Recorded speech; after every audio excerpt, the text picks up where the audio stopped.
Qusay tadi tu namanya Zaid. Ada seorang kata Yazid. Qusay dinamakan orang panggil tengok adalah kita orang panggil Barzanji tu. Ni, mujammi'.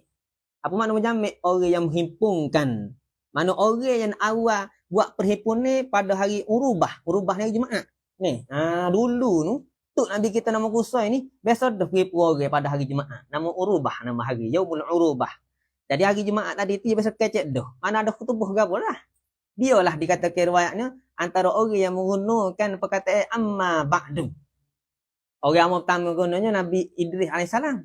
Ni orang panggil faslul khitab amma ba'du. Antara orang yang guna juga ketika mana khutbah ni ialah Qusay ni. Ni jadi dia orang yang menghimpunkan orang ramai. Digelar juga Qusay dengan mana al-mujammi'. Dalam Barzanji tu lah. Qusay ni sebab apa digelar Qusay? Ni asalnya namanya Zaid ataupun Yazid. Sebab kerana jauh daripada keluarga.